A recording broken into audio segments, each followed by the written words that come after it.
Operation King's Fall. It's something that we've been doing since October of 2024, so it's been almost a year. I want to talk a little bit about why we do these investigations first, give you a brief outline of what happened, let a couple people talk, and then I'll go into some specifics of what occurred over the last year or so. First of all, why do we do these? I know some people are often critical. We think we focus too much in one area and not enough on another and so forth, but as you will see as we go through this press conference, this particular organization was involved in not just drugs and gambling, but there was a lot of violence associated with this group, and we have since made arrests on that.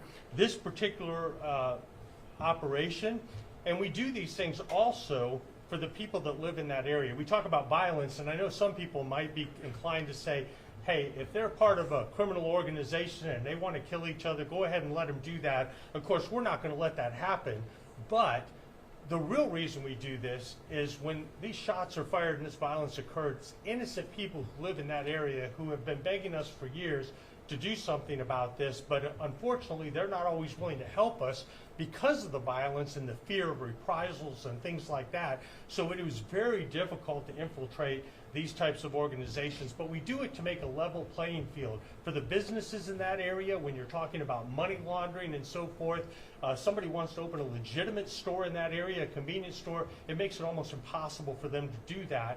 So even the money laundering is important to keep a level playing field for all those businesses, not to mention the fact that the businesses in the area are constantly worried about maybe random gunfire coming through their business. This investigation, as I said, has been going on almost a year.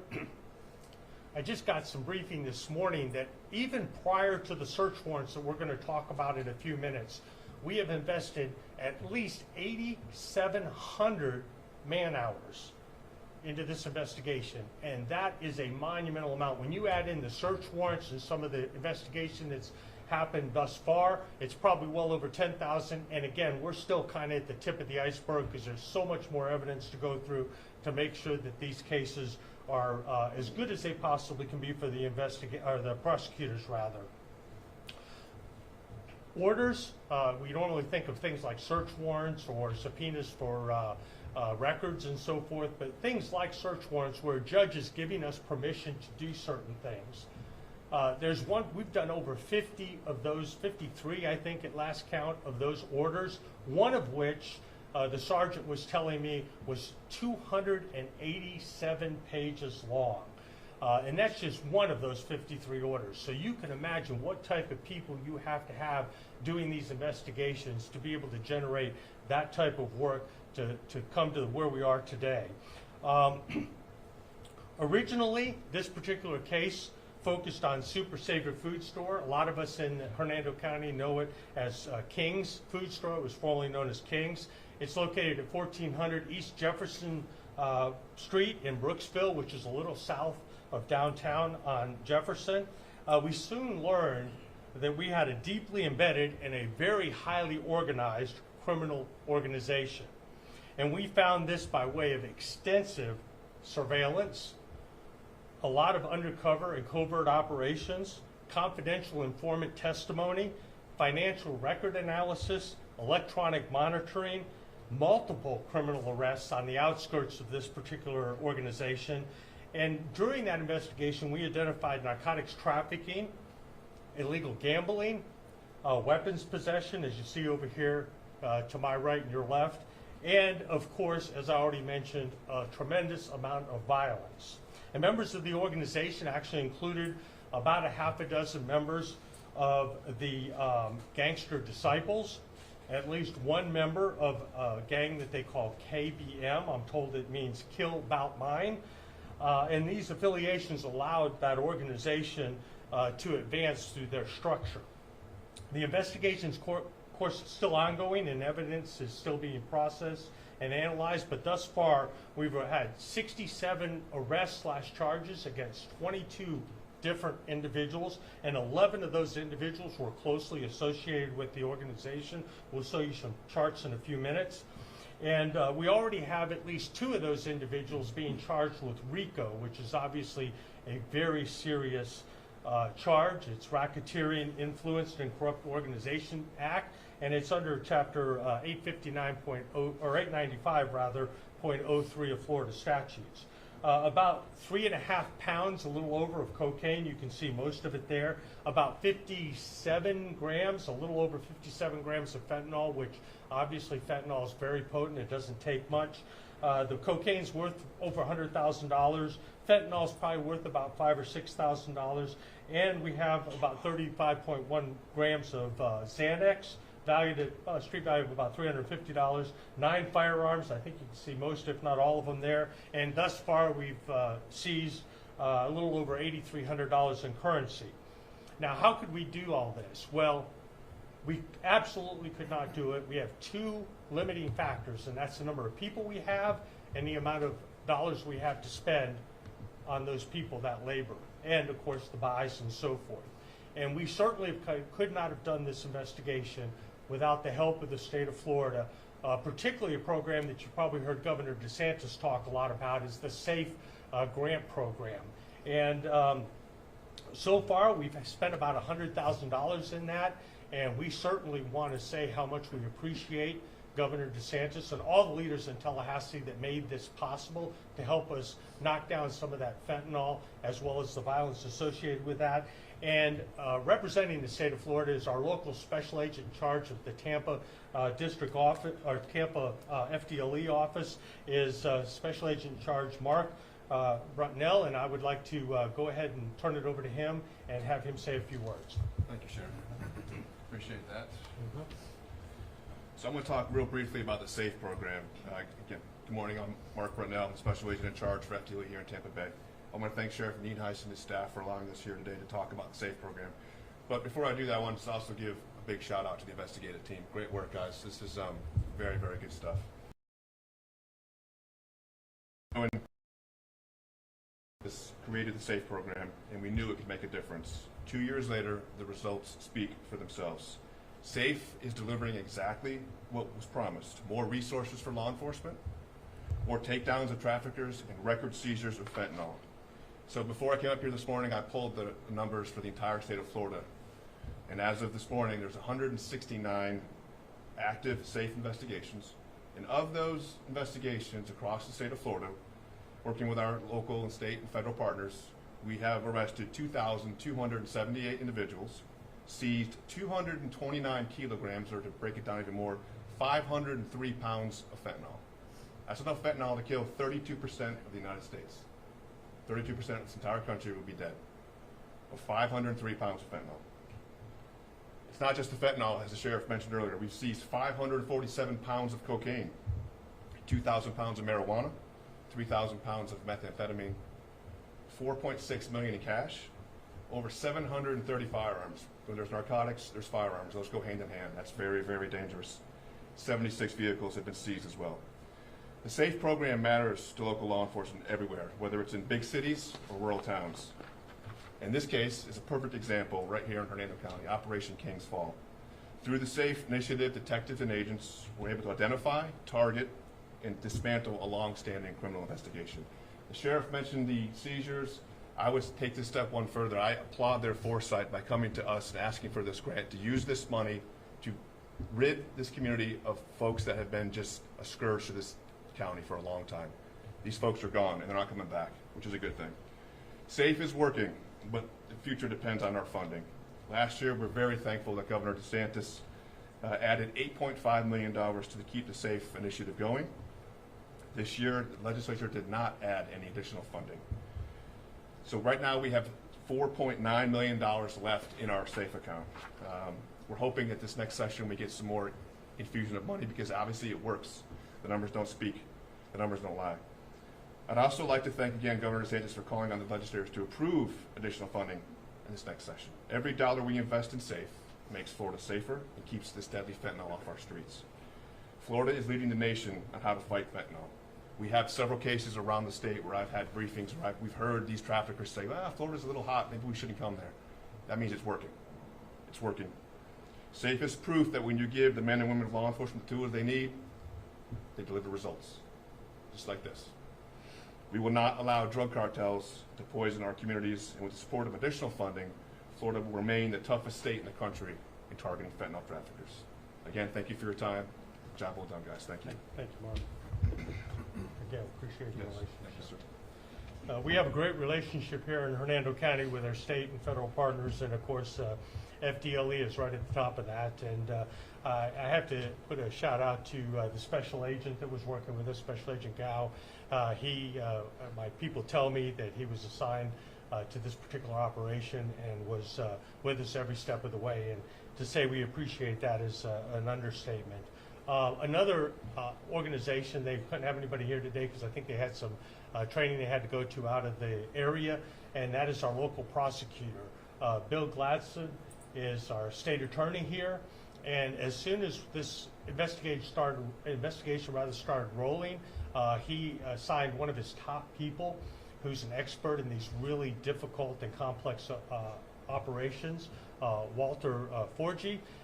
He has helped us tremendously with this, and I really have to give a shout out because, again, all of this is for naught if we don't successfully prosecute. So we try to get them in early, and they are more than willing to work with us. And they were actually out on some of the search warrants the other day, right in the middle of it, looking eye to eye with some of these people and some of these issues, some of this evidence that we were seizing. So we appreciate their support.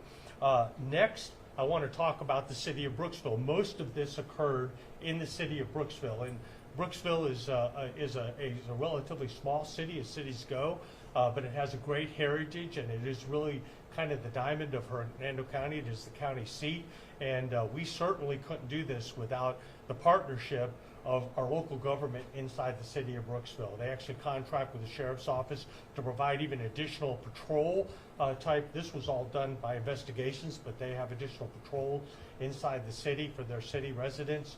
And so I'd like to turn it over to our local city mayor of the city of Brooksville, Krista Tanner, and I think she has a couple people she would like to introduce.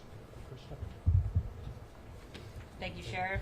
Yes, hello, good morning. I am the mayor of the city of Brooksville, Krista Tanner. With me this morning as well is our city manager, Lisa Hendrickson, as well as the vice mayor, Thomas Bronson. And I just want to take a brief moment just to thank the Hernando County Sheriff's Office for their dedicated service and partnership, not only with our community, but specifically the city of Brooksville. We are very grateful and grateful to work hand in hand with them to ensure the safety and security of our residents. The response to the specific crimes that will be discussed here this morning just reflects the diligence and unwavering commitment and partnership that we have with them, and we're grateful to stand with them as a city side by side to build a stronger and safer Brooksville for all who call it home and come here. So thank you so much. Really appreciate it. Thank you, Krista. Thank you, sir. Now we're going to get kind of into the meat of what happened over the last year. And, as we go through this, I ask the people that are here in the audience or the people that are watching at home to think about the people who live in this area, the good people who are fed up with this, frankly, and scared. One other thing I almost forgot to mention, and I'd be remiss if I didn't talk a little bit about my fellow sheriffs to the north. Sheriff Dave Vincent and Sheriff Pat Breeden, when we asked for their help with SWAT teams, they really didn't help. Fortunately, we didn't need their help a whole lot during the investigation, but when it came time to do 8 simultaneous search warrants, which is by far the biggest operation, one-day type operation in the history of Hernando County, they stepped right up. They don't ask a lot of questions, say, what do you need and where do you need it?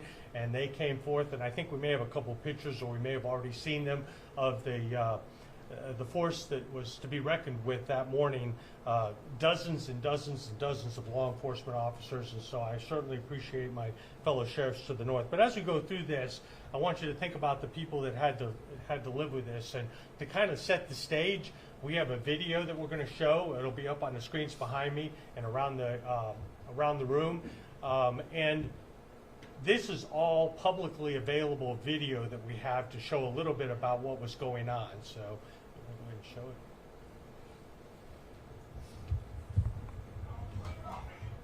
it. And this is actually inside the parking lot, this particular video of King's or Super Saver Food Store. You see they're gambling on the outcome of this altercation.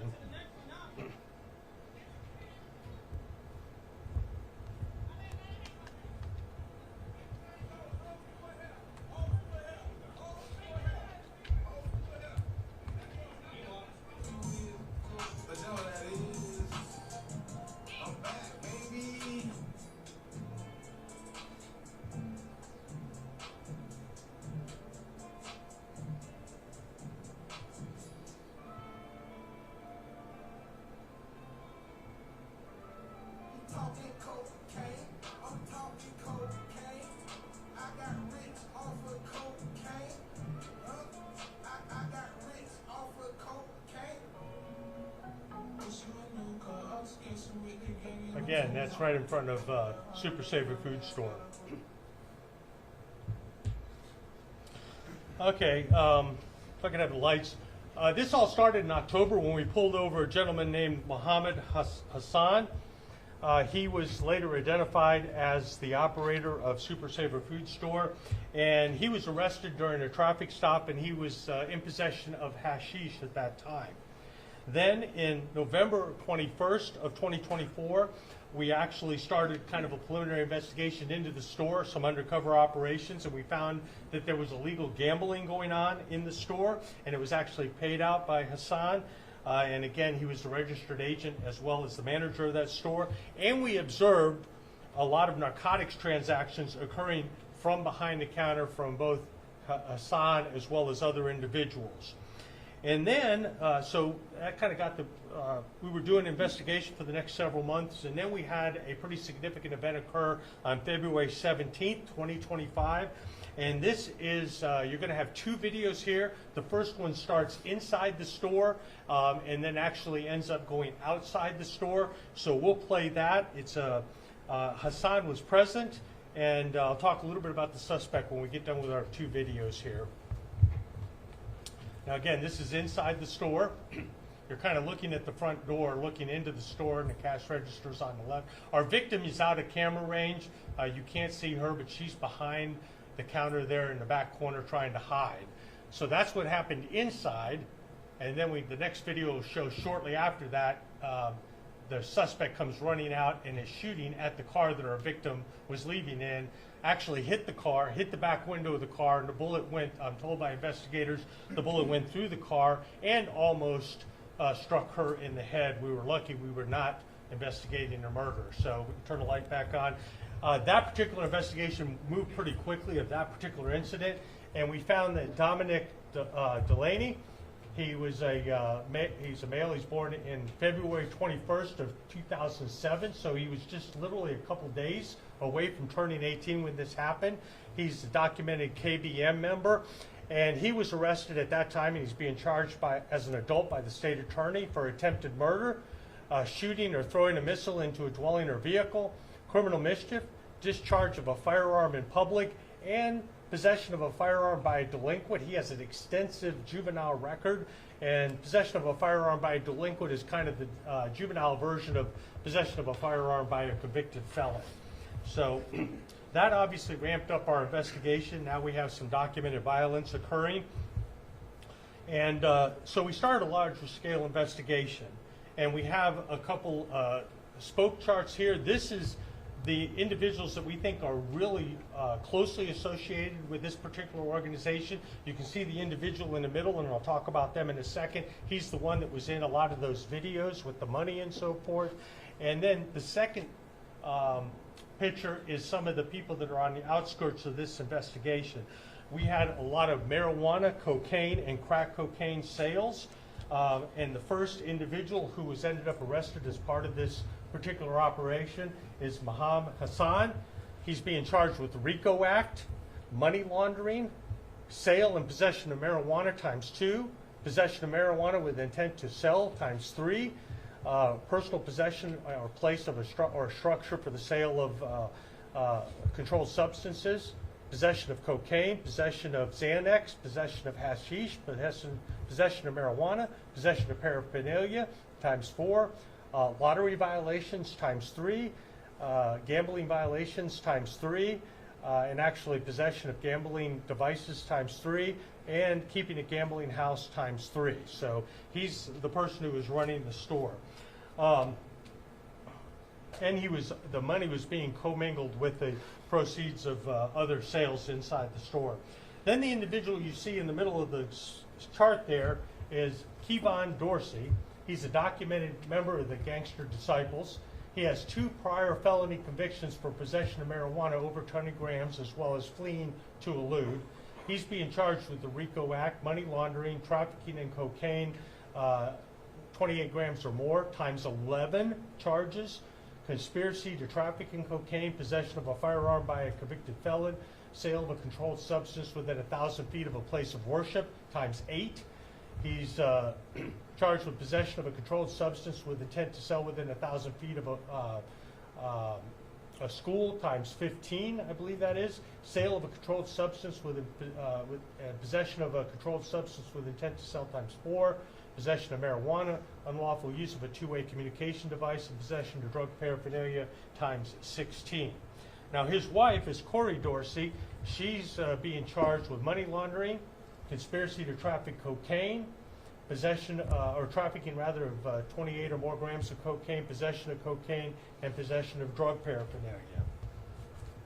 Then we had a couple individuals we did search warrants on at the same time we did the store, and I'll talk about that in a little bit, but to give you an idea of what they did. This is Dominic Bickford and Dante Bickford, and we'll talk a little bit more about them. These individuals are being charged with Dominic, which is on your left and my right. He's being charged with trafficking in cocaine, 28 grams or more times 1 time, sale of crack cocaine times 4, sale of marijuana times 3, possession of marijuana times 2, possession of a controlled substance, which happened to be cocaine, with intent to sell, and he has 7 counts of that. Possession of a controlled substance, which is Xanax. Having possession of a place or a structure for the sale or manufacture of a controlled substance, that's 4 counts. Possession of hashish, again, he's also being charged with possession of a two-way, unlawful use of a two-way communication device, and possession of drug paraphernalia. His brother is also a documented gangster disciple. Both of these individuals are. Sale of crack cocaine within 1,000 feet of a church, times 2. Possession of cocaine with intent to sell within 1,000 feet of a church, times 3. Unlawful use of a two-way communication device, possession of marijuana, possession of paraphernalia. Then we have Maurice Warren Washington. He's a documented gangster disciple. He has 5 previous convictions, including possession of cocaine, times 3, and robbery with a firearm, times 2. He's charged with sale of fentanyl within 1,000 feet of a place of worship, sale of a controlled substance within 1,000 feet of a place of worship, possession of a controlled substance times 2 within that same 1,000 feet, possession of a controlled substance with intent to sell times 3, sale of cocaine times 3, unlawful use of a two-way communication device, and possession of drug paraphernalia. Now, Arthur Williams, we'll talk about him in a little bit later as well. He's being charged with fleeing to elude. He has 13 prior felony convictions, including aggravated battery on a pregnant victim, strong-arm robbery, burglary, grand theft, sale of a controlled substance, possession of cocaine, tampering in a third-degree felony proceeding, as well as to intimidate or threaten a victim. He's being charged with fleeing and eluding a law enforcement officer, possession of a firearm by a felon, possession of ammo by a felon, possession of cocaine, possession of crack cocaine, possession of marijuana, possession of drug paraphernalia, and driving with a suspended license with knowledge. And then Brian Haygood, he's being charged with violation of probation. He has previous felony convictions for sale of marijuana, trafficking in cocaine, times 3, possession of a controlled substance with intent to sell within 1,000 feet of a church, possession of a controlled substance with intent to sell, possession of a controlled substance, in this case Xanax, times 1. He also is charged with possession of marijuana, possession of that marijuana with intent to sell, possessing a place for the sale or manufacture of controlled substance, and there's 3 counts for that. Unlawful use of a two-way communication device, and possession of drug paraphernalia. And we have a couple more people we'll talk about in a little bit, but to talk about what happened on July 17th, shortly after the video we had seen a little bit ago that happened in February, a couple months later, there was actually a drive-by shooting at the store, and the target in this case was Arthur Williams. We don't have video of that, and that investigation is still going on. The target of that was Arthur Williams, and during the investigation, we found out that both. And I'm sorry. Also, Maurice was also a target. So Arthur and Maurice were a target of that drive-by. We think there was probably gang affiliations, and Arthur and Dante actually armed themselves, left the store, and attempted to try to go after the individuals who committed that drive-by shooting. So there was some violence there. We don't have a video of that. Then Arthur Williams, on July 19th, we attempted a traffic stop on him, and this is where his charges come from. He ran from us. Fortunately, we were able to get him stopped in the area of, I think it was Peach Street, in that same area, and we'll have a map at the end to show you where all this occurred. And he was charged with felon in possession of a firearm. He had cocaine on him, and he was charged with resisting arrest without violence. Then the next month in July 23rd of 2025, Levante Holland, and we have a video of this, Levante Holland committed an armed robbery against, looks like another patron inside the store. So if we could go ahead and show that particular video. Again, the picture here, now you're behind the counter looking towards the back of the store. The front door is immediately to the right, and the back left, I think, is where that previous victim had hid. But you can see the video here when she starts it. Our suspect is the one in black in the middle of the screen there. And he's talking to this young man who becomes the victim.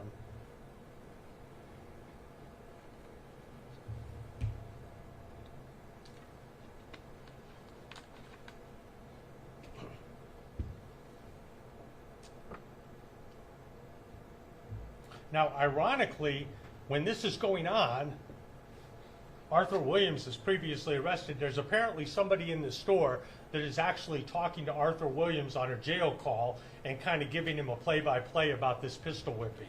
So, you know, it's all intertwined there. So we find out that the person doing the pistol whipping, if we could have the lights, is Levante Holland.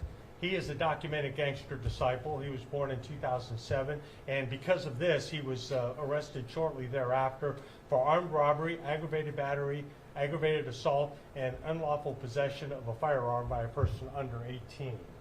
So that's happened on July 23rd. Just about a week or two later, on July 28th, we were able to make a traffic stop on Robert White, Jr., and he's the one where we got our fentanyl from. He had over 57 grams of fentanyl. He had some Xanax, had some crack, and drug paraphernalia, and he was charged with all of those. Then on August 14th, we did a search warrant on the Super Saver food store, the actual hub of this criminal activity, and we arrested who's Hassan. We arrested him, and then the two Bickford brothers.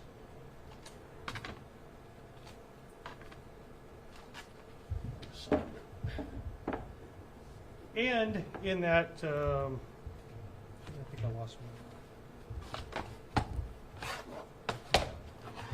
one. These three individuals were arrested, and we had two search warrants on that particular day. We did the store, and then we also did a location on Pickford Avenue. And in that particular search, we seized gambling machines.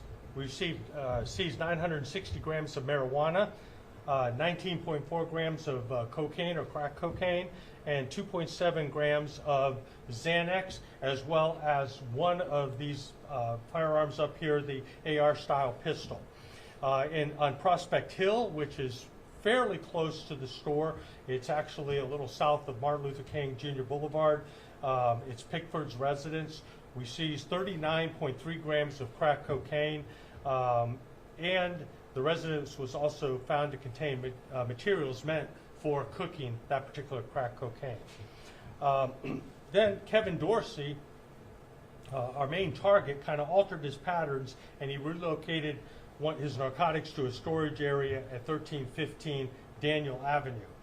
Additional financial documentation information, Kevin Dorsey and his wife have a shell company, believe it or not, that helps conceal the illicit funds. So this is definitely a sophisticated enterprise from the narcotic sales. So on September 5th, we'll show a map of our location, Arrowhead first, which is last week. We did our search warrant. This particular location is more on the west side of the county. It's kind of a little bit of an outlier. It is owned by Dorsey and his wife, and Kevon. And in that particular residence, and for reference, it's behind the ABC Liquors and the IHOP there on kind of the south end of the county. on US 19. They had actually had a fire a while before we did the search warrants, and we didn't find any drug evidence, but we did find some financial documents that related to that shell company, and they'll be incorporated and analyzed as part of the investigation. Then we could show the next map, and this kind of is an overview. You can see kind of in the center there, and to the right a little bit of center is the 1400 East Jefferson. That is the store. All of the rest of those are the search warrants that we conducted last week. And on Hazel Avenue, that was Brian Haygood's residence, and we found in the attic cocaine and crack cocaine, Xanax, and marijuana. On the Harar Avenue, which is 603 and 605 Harar, it resulted in additional narcotics and seizures and the arrest of an associate. His name was Sean Dunker. And then 832 Leonard Street, which is kind of to the south there in the center, to the bottom. We had 3 individuals there, and that's actually a little outside the city limits. They were arrested for possession of crack cocaine, Eugene Early, and a couple others. But we know Eugene regularly purchases narcotics from Kevon, and he actually redistributed them. On 385 rather, Union Street, which is an apartment number 46, it actually belongs to Dorothy Harvey, which is Kevon's mother, and we found 12 grams of marijuana as well as some cocaine in that residence.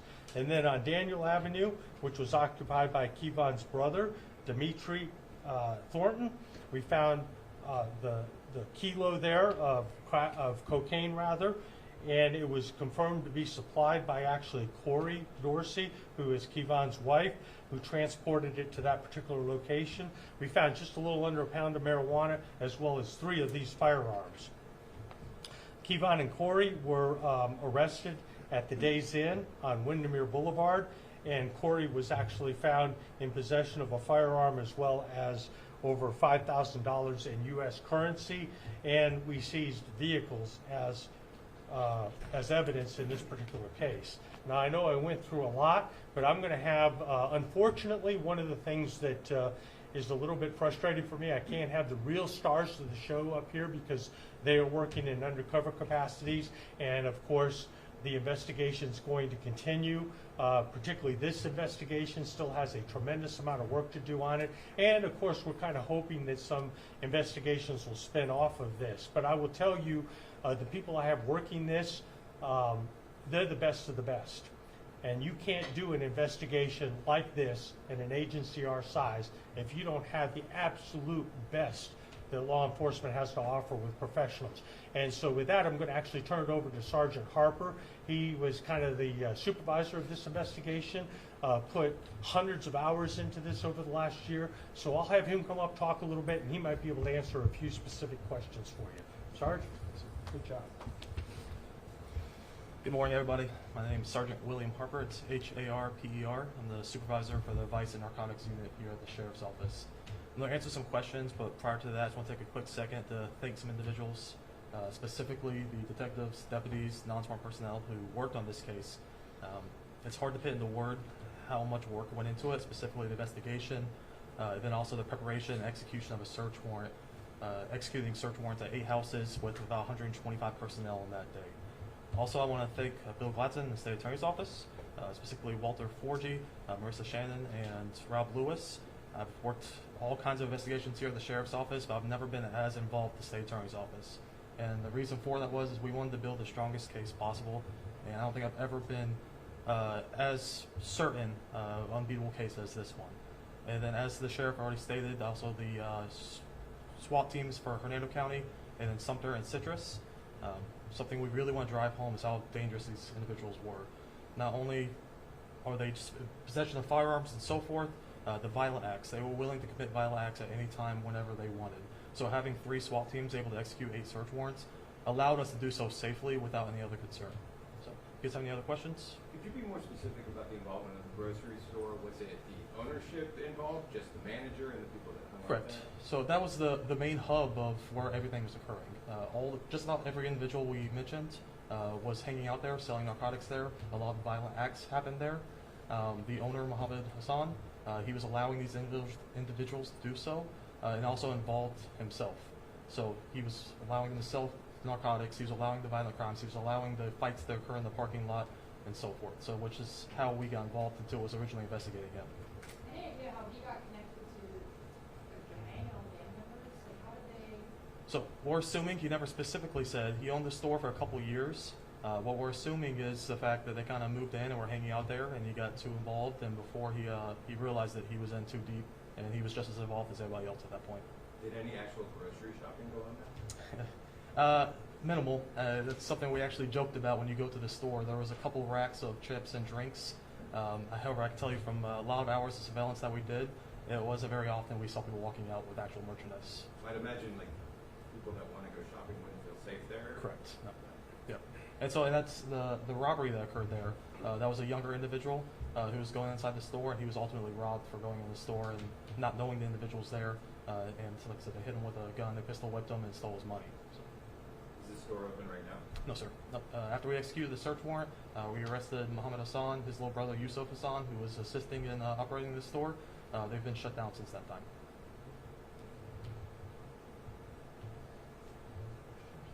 Any other questions? Thank you. Excellent.